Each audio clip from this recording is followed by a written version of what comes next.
Welcome to Career Boss. Here's the stuff you should know, quick take. 3 ways that clients drive you nuts and what you can do about it. Let's get into it. The first is they ask for a discount on the first project, or maybe it's the first purchase or sale, and they promise that they're going to make it up on the next one. So think about this just for a second. Would you ask your hairdresser or your waiter the same sort of thing? Can you imagine? You're sitting at a dinner, the bill comes, and it's $60 for you. And you say, tell you what, waiter, I'm going to pay you $40 and I'll get you with the $20 the next time I'm in. That's not going to fly. And it shouldn't fly for you either. So this is an easy one. You can simply say that experience has taught you not to work that way. They'll get what you mean. Not a problem. Number 2, after you've agreed on a price, they keep trying to lower it.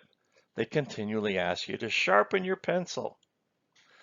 Ask yourself, if you're in the billable world at least, do you really need these hours? If you're starting out in the billable world, maybe you do. And if that's the case, just suffer through it, look for a replacement client, and maybe it's a good idea to review the contract again with the person that keeps saying, sharpen your pencil.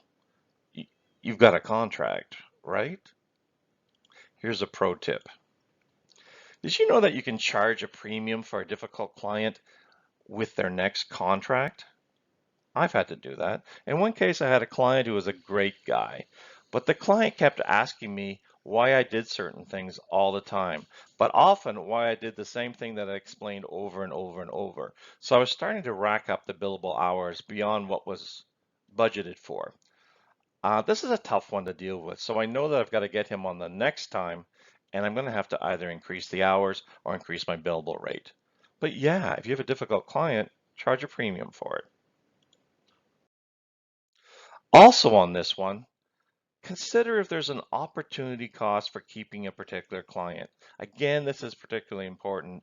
In the billable world, um, in this case, I had a client who kept trying to lowball me to the point where the profit margin on the contract would be negligible.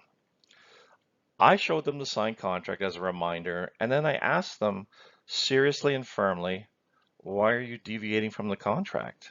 What's going on? I don't mind doing that, and you shouldn't mind either.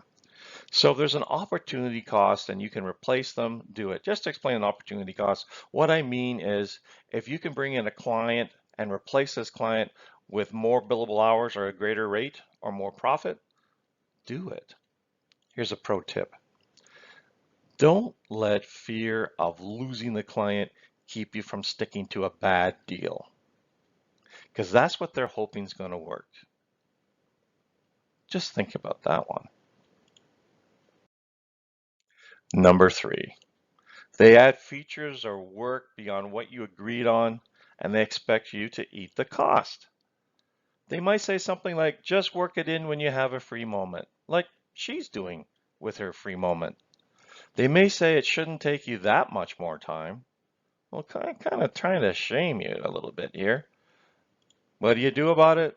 Well, this is called scope creep.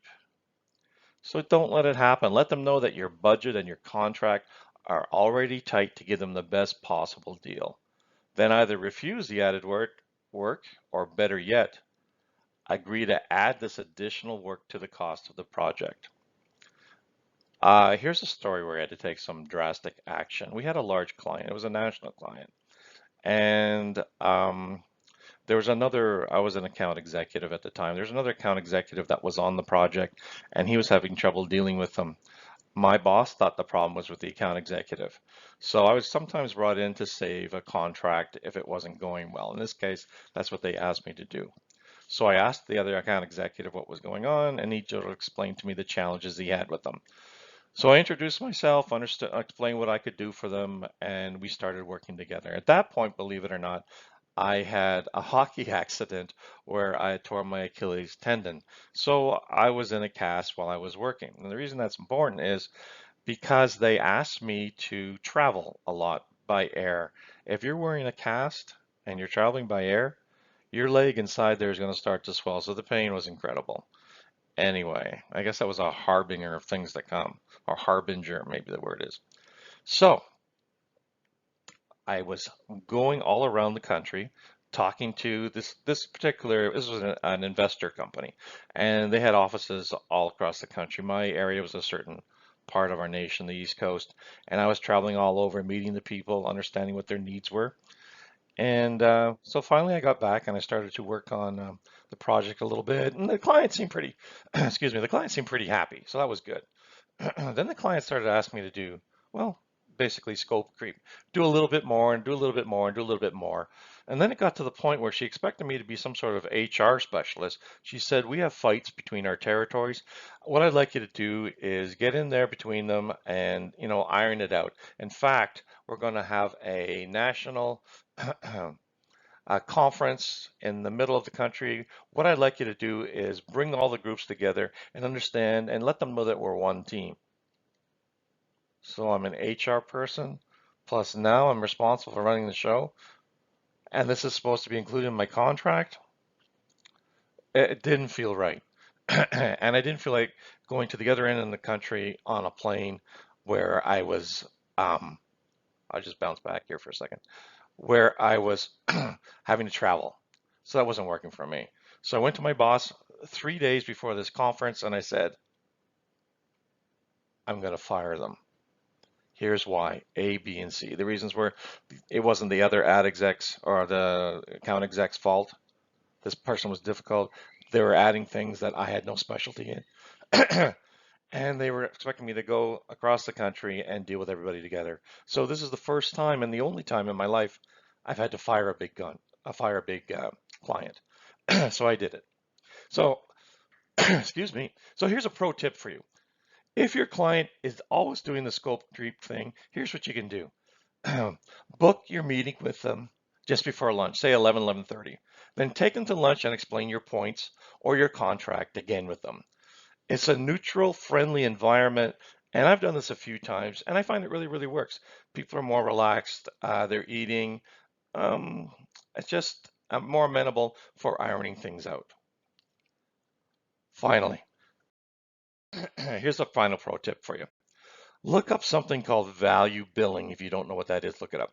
It could open up a whole new world for you in your contracts, especially if you're a billable time person. Finally, you really can't blame the clients for trying. They're trying to save money. You're trying to make money. Stand your ground, keep to the contract. But I guess maybe this is the best pro tip of all. Think about passing any savings that you may have onto the client, and you may end up having a client for life. Thanks for watching. This is Career Boss. If you like what you see in here, please give me a thumbs up. Thank you.